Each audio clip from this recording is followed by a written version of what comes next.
Hey friends, it's your pal Mike Shea from Sly Flourish here with another episode of Sly Flourish's Lazy GM Prep. In this weekly show, I go through steps from Return of the Lazy Dungeon Master while preparing for my Sunday role-playing game. In this case, I am running a Midgard campaign using Tales of the Valiant set in the Marathi region of Midgard known as the Dragon Empire. The name of this campaign is Scourge of the Dragon Empire. This show, like all of the work of Sly Flourish, is brought to you by the patrons of Sly Flourish. Patrons get access to all kinds of cool tips, tricks, tools, ways to interact with the Sly Flourish community, the awesome Sly Flourish Discord server, a whole bunch of adventures and scenarios and other things that you get, a dedicated podcast, all kinds of stuff. But most of all, you help me put on shows like this. To the patrons of Sly Flourish, thank you so much for your outstanding support. Last week, our characters headed to Blackspire, an obsidian citadel that had originally been a temple of Baal, B-A-A-L, not B-H-A-A-L. Baal is a god of dragons, one of the lead god of dragons who demands a sacrifice of gold, which came into play. Oops, I'm on the wrong thing there. Bang, there, look at that. Now we're on Lazy GM Prep. The characters made their way there. They fought a couple of winter wolves, which were actually connected to the Pale Mother, the same god that the Ghost Walkers worship. There's a whole kind of like faction of headhunter, cannibalistic humanoid underground dwellers. But not all of them are humanoid because apparently the winter wolves were. So they got through those guys and made their way to the Blackspire, the Citadel. They chose a path, which was to crawl through from the basement. They did so. They faced a wraith. Boy, I'll tell you this is kind of fun. The wraith in Tales of the Valiant, they really liked. I am typically of the belief that players don't really give a damn about the mechanics of monsters. That most of the time, the players have enough mechanics on their side that they're not really paying that much attention. And I kind of count on that when I quickly build up monsters using Forge of Foes. I'll usually have like Forge of Foes and I'll give them like one extra thing, like a restraining thing or a knock prone or, hinder their next attack. Or, I have little like kickers that I throw on, the sort of the powers that we have in Forge of Foes. But generally speaking, I just don't think players care that much.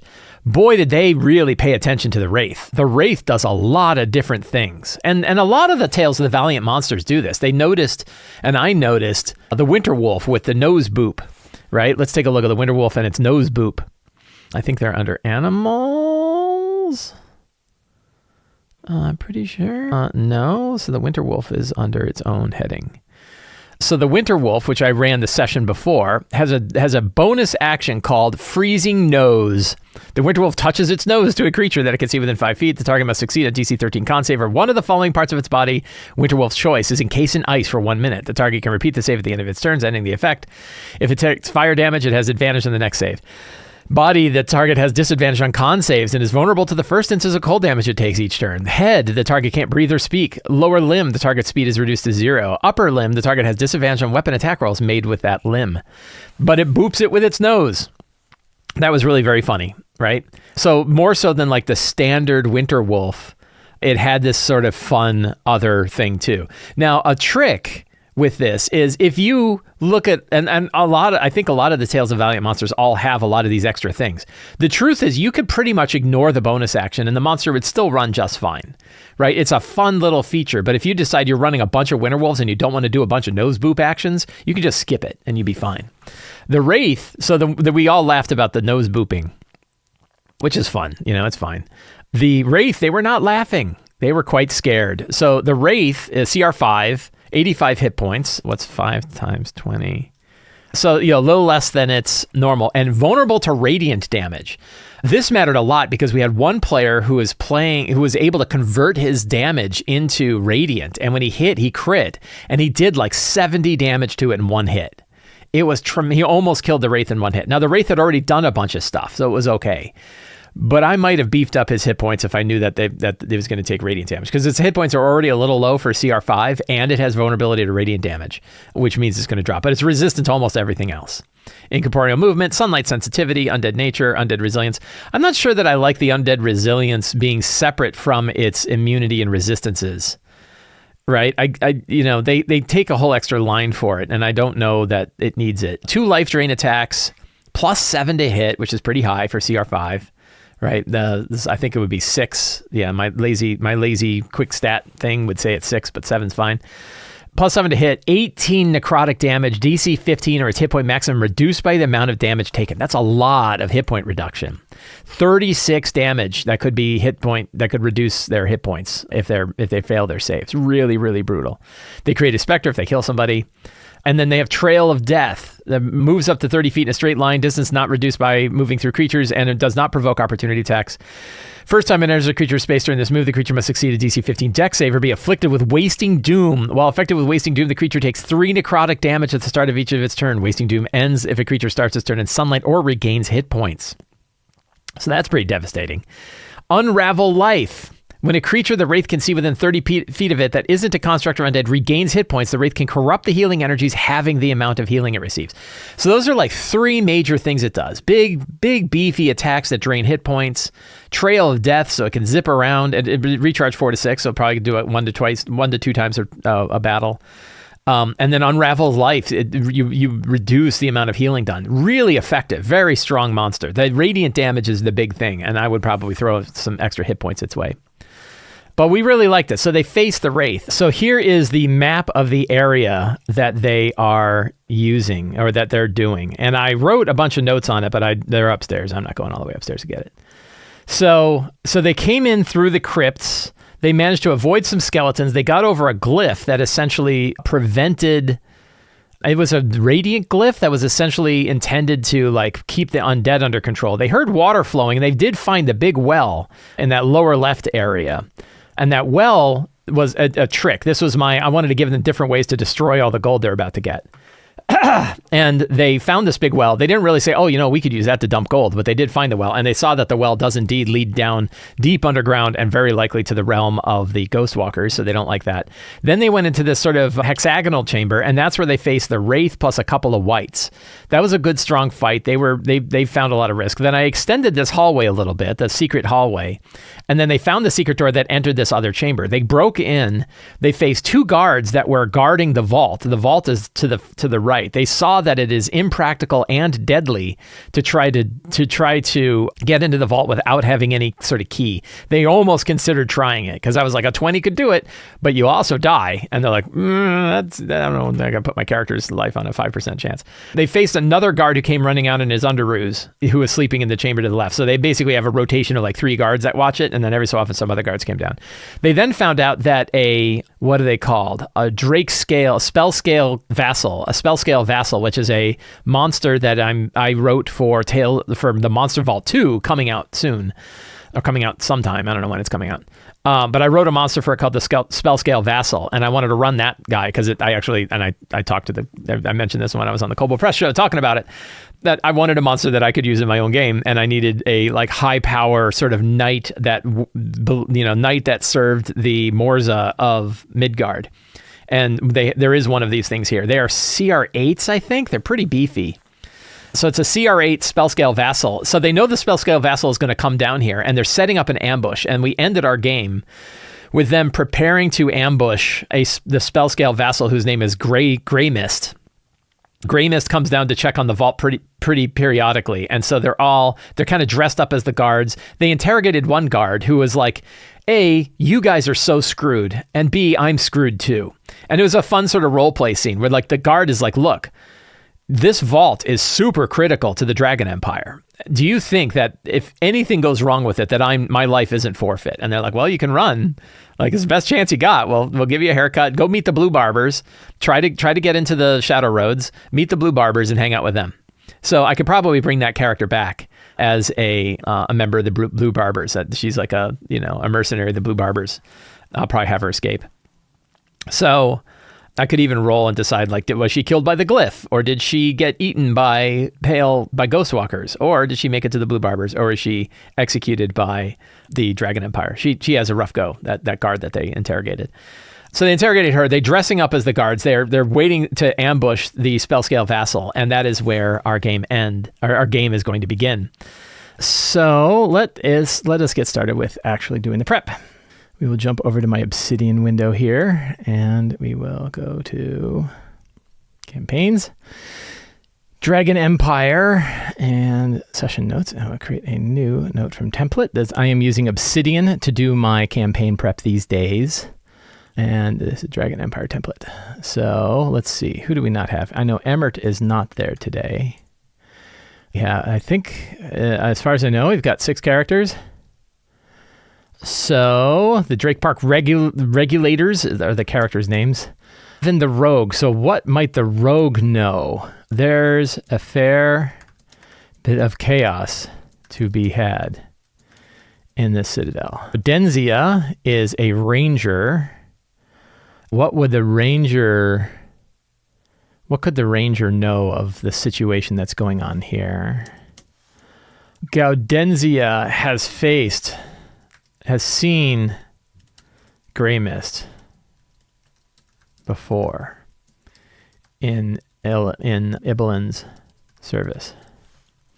Cal saw Graymist execute some of her friends at her vineyard. Mateo recognizes, I think I already did this one. So recognizes Mateo knows who made the vault. He knows the actual person who did it and how deadly it is.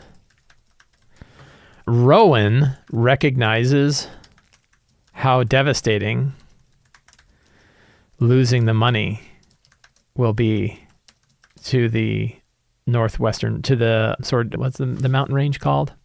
We'll call them Northwestern armies. Rowan also, I'm gonna drop in a new quest that Rowan alone will know, which is cutting off of the armies during the chaos will make it even less likely to, or more likely to collapse, even more likely to collapse.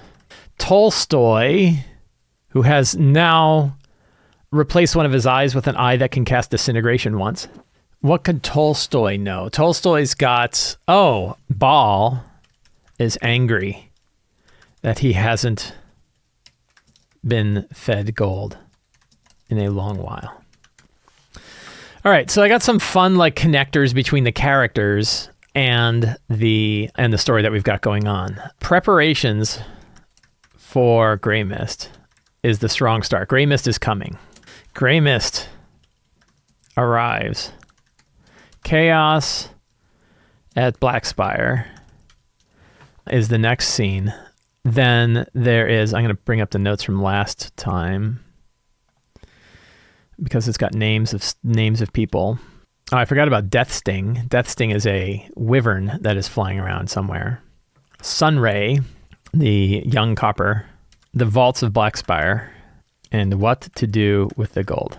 And then next steps. One of the things that I think is important, here's a tip. You ready for a tip you can use? I feel like it is almost all the time it is worth knowing what the 3 next paths could potentially be, even if you're not even close to reaching them. Like right away, the minute the characters have picked one direction to go, a question you want to ask yourself is, what are the next ones after that? What are the next options after this one that we're working on? And you don't need much. You really don't need more than a sentence or 2. And I think I've already got some. I kind of need to look back through my old notes, I think. And you can see, here's my notes where I said, choose the next path. Well, what the hell was the next path? I don't know. So you should have those. I should have those. And I thought I had it in here. Yeah. So one of them could be recover the Helm of Teleportation at the ruined Colosseum of the Red Sun. That's one. Another one actually is going to go back to an area that they already had. Kill Vester the Shining Storm, the Dragon Coil Regiment. All right. So another next step is kill Vestar the Shining Storm at Nerderin to shatter the Southern Dragon Coil Regiment. That is another path they can take. The third could be returning, I could leave another one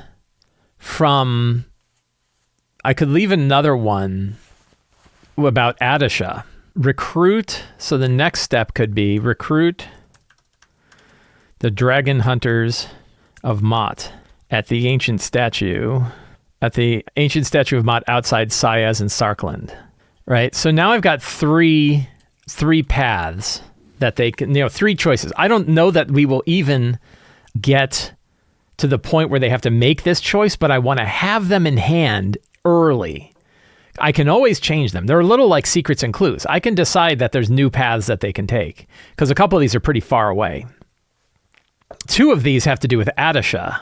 You could almost do one for each of the 3 Morza that the characters are dealing with. One for Parsis the Hidden, one for Ibelin the Illustrious, or one for Adisha.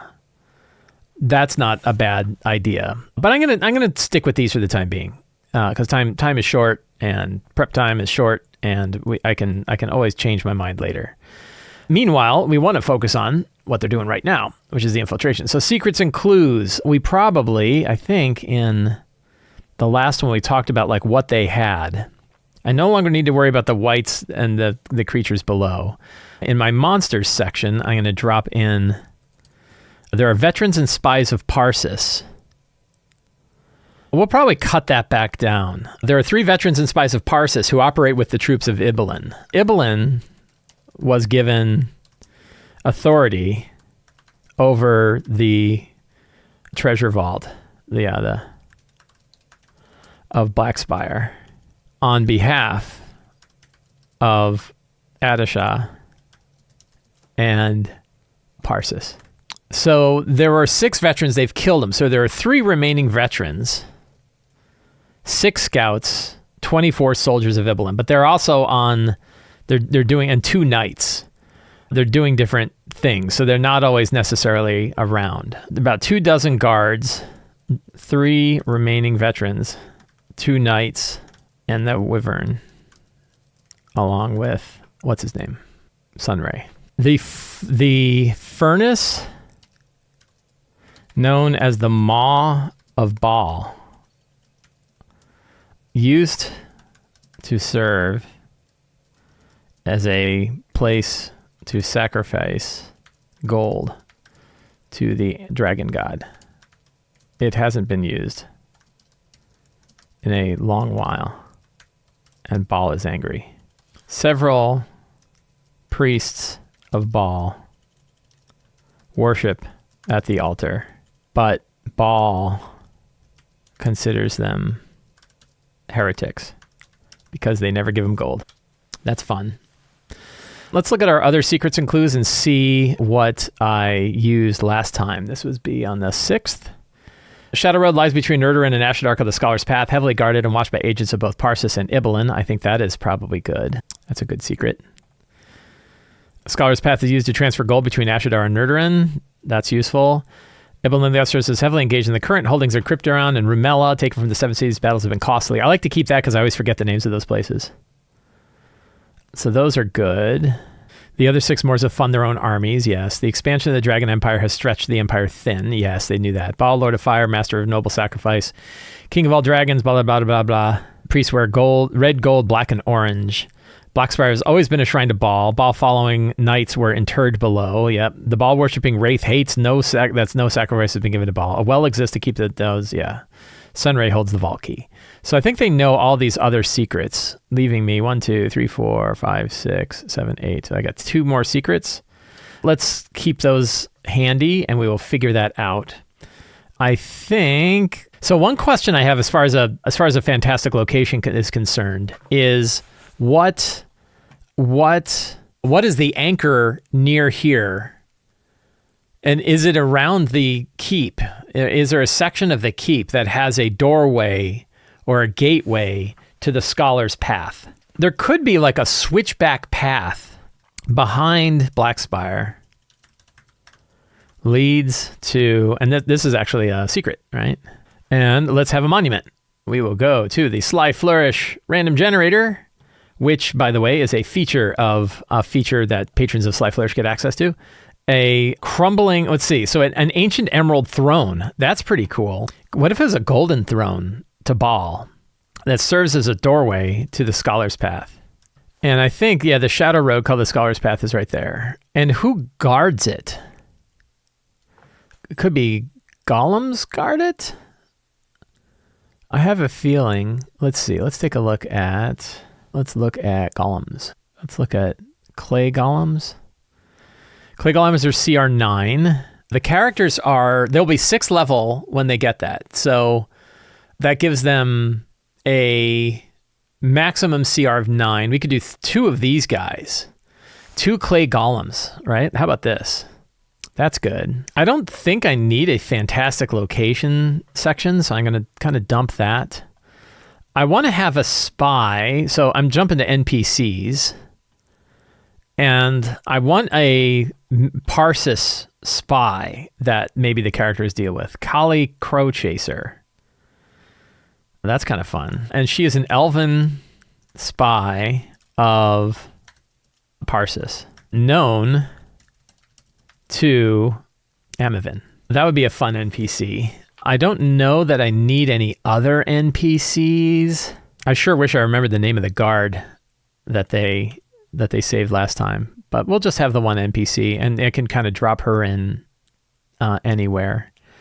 We could have a high priest. Why don't we do a high priest? Naras, red glove, a priest of Baal. I like this. Temperance Silver Star, Knight of Ibelin. What about a half fiend, dragonborn Knight of Ibelin? So I've got some tiefling blood going there. We'll pick like a regular old soldier. I'll do Midgard because maybe they worship other people. Alexa, Bright Bear, Scout of the Hunter, Conscripted. There. So I got some NPCs they could run into. That's cool. We got monsters. Treasure. I did treasure last time. Oops, this is the same one. I like this treasure a lot. 1,350,000 gold pieces. 27,000 pounds of gold. 1,200 gold bars. 10 pounds each, 500 gold pieces to pay the supply lines. 5 bloodstones worth 100 gold pieces each. A haunted natural glass eyeball that casts a spell Disintegrate. They got that. They now have that.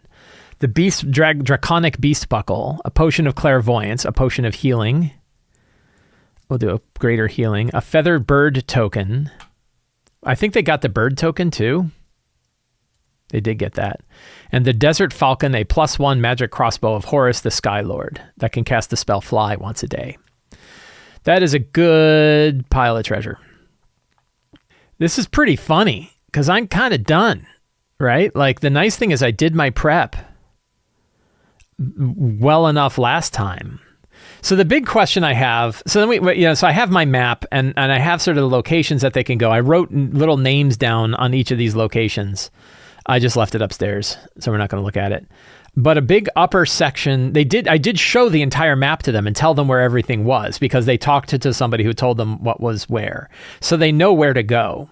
And then the main thing is like, what sort of stuff do they run into, And I suppose I that I will do some random rolls to determine like, do they run into guards and how, like if you can sort of like roll a D6 on a 1 or 2, there's no encounter, on a 3 or 4, it's a small encounter, and a 5 or 6, it's a big encounter, or something like that. Use a die as I haven't been shown my notes. Use a random die to kind of determine what's going on. I sort of have my, and I could also do like pacing. Like I don't always have to roll it randomly. I know like the OSR group is really big into like rolling random encounters continually. But you can also decide to have an encounter based on feels, right? On the vibes, as they say, as the kids say these days, that you can instead say, they just went through a great big fight. Do we want them to go through another great big fight? You can also have it where they see like an encounter that looks powerful, but they can find another way around it. Ideally there's ways around it. But their goal, and I should make the goal like really quick, right? Which is Now I'll put in acquire the vault key from Sunray. That's their goal. And destroy and remove the gold from the Marathi. Right? That's the goal. Get the vault key from Sunray and remove the gold from the Marathi Empire. And that is a huge goal. And when they do that, they'll definitely get a level. Yeah, so the rest of it, I think I'm just going to wing it. No pun intended, dragons and stuff. But I've got and this really, this is one of my favorite kinds of adventures to run because it is very sort of situation-based, pool table style. I don't know what they're going to do. I don't know where they're going to go. I've given them lots of tools. I've given them lots of opponents. The situation is very fluid. And they have a clear goal and an area to do it in and people to deal with and complications that can arise. And, that's kind of the fun of it. So I think Michael in chat says, is destroying all this gold going to result in deflation in the greater economy? That gives you the idea that the economy is not 100% controlled by the dragons and their agents. And the economy is. So they control the value of the coin. That's one of the fun sort of tyrannical aspects of this is that you don't own your own money, right? You can get coins, but you have to sort of account for how you got it. And if you show up with the wrong kind of coins in the wrong place to buy the wrong stuff and you cannot account for it, then you could be in trouble. Right. So that to me is kind of a neat angle of this. The totalitarian nature of the Dragon Empire is such that and to me, it's a fun aspect of this campaign that makes it different from other campaigns is that you cannot, that you don't just get loot and go spend it. Right. You can't just walk in with a barrel full of coins and be like, guess what I found? It's well, where did you get it? Right. And they're like, oh, I found it in an old treasure hoard. And you're like, any treasure hoard in this place is owned by the dragons. Right? You don't own any treasure hoard. You can't, it doesn't matter where you found it. If you found it here in the Dragon Empire, then the dragons own it. And by the way, if you wheeled it in from outside, they probably have tariffs. If you wheeled it in from the outside, that also belongs to the Dragon Empire, right? You don't actually own your own money, which I think is a fun nature of it. So I think that is pretty cool. It is. It's like Bitcoin, only the register is owned by the Dragon Empire and they can manipulate it and they can see it and they know what went where, or they will investigate it. And there's a massive bureaucracy a violent bureaucracy that keeps track of who's got what. And if you ever have too much, you could be in trouble. Same with magic items. If you show up with a big pile of magic items, you're in trouble, which means the characters are eventually going to be very, outlaws. Right? So, yeah. So Rethric says, PCs can't carry all that treasure. Yes, that's the intention. So does everything they can't carry go into the furnace? Yes. Baal would be very happy if they sacrifice. Baal will be happier with them than Baal will be with the Dragon Empire, which could be fun. They also now have the disintegration eye, and one of the players already discovered, oh wait, we could actually disintegrate the gold if we needed to. So they already have 3 ways to get rid of the gold. They have 3 ways to get rid of the gold, but and they already have come to, when they were talking to the guard's like, you have no idea what you're doing. And they're like, what? And like, you're going to rob this place? And like, yeah. And like, with what? Like, do you have any idea how much gold you're talking about? Right? You can't rob this place. It took months and months and months to get the gold here anyway. You can't just take it. Right? And so they're like, oh, right. And that's kind of a fun aspect of this.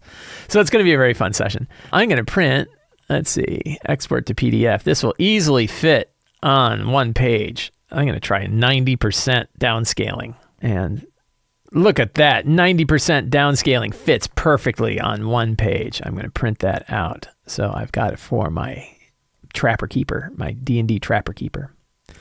And that is it. Friends, I want to thank all of you for hanging out with me today while we prepped for my game today. I love doing this stuff. I hope you enjoyed it. If you enjoyed this and you want to see more stuff like this from me, the best way to stay in touch with what I do is to subscribe to the Sly Flourish newsletter. You get a weekly RPG-related email sent to your inbox. It is absolutely free to sign up. When you sign up, you get a free adventure generator. And in the weekly email you get, not only do you get a good, solid, usable RPG tip, but you also get links to all the other stuff that I do. Links to each of the subjects of the talk show that I talk about, links to all the things that I talked about in the talk show, 7 other D&D tips or RPG tips, and all sorts of other stuff. So it's definitely if you haven't subscribed to the newsletter, go do it. slyflourish.com/subscribe is the link. And you can find that linked in the show notes on either the podcast or the YouTube channel. You should really subscribe if you haven't. It's a very, very good deal. And it's a great way to stay up with what I do. You can also support me directly on Patreon. Patrons get access to things like the Dyson map gallery, the Dyson commercially available map gallery, the random encounter generator, or the random tool that I use, where I randomly generate all kinds of stuff for my game. Super, super valuable for lazy GMing. All kinds of great stuff you get. A talk show database that has a database of the thousands of topics that I talked about on the Lazy RPG Talk Show. The Patreon Q&A, which has thousands of questions that were asked by patrons. There are literally thousands of questions that are asked by patrons and the answers that they received. All kinds of stuff you get for being a patron. It's a really, really good deal. You can find that in the show notes. And you can pick up any of my books, including, if you're in the US and Canada, the hardcover of The City of Arches, my latest book. I have it right here. Where is it? Here it is. Oh man, I'm so proud of this book. City of Arches hardcover, available now for US and Canada. It will be available overseas in a month or so. And you also get the digital version, which includes Markdown, EPUB, and PDF, and all of the maps separated out so that you can use them in your VTT choice. Beautiful book. Everybody loves the end paper. Check out the end paper for that. Isn't that cool? Everybody's been gushing over the end paper. I'm very happy. That was scary getting that ready, but man, it looks really cool. Black and white map, beautiful black and white map of the side cutout view of the City of Arches. That is available on the Sly Flourish bookstore, along with Return of the Lazy Dungeon Master, Lazy DM's Workbook, Lazy DM's Companion, Forge of Foes, and more, all on the Sly Flourish bookstore. Thank you all so much. Have a great day. Get out there and play an RPG.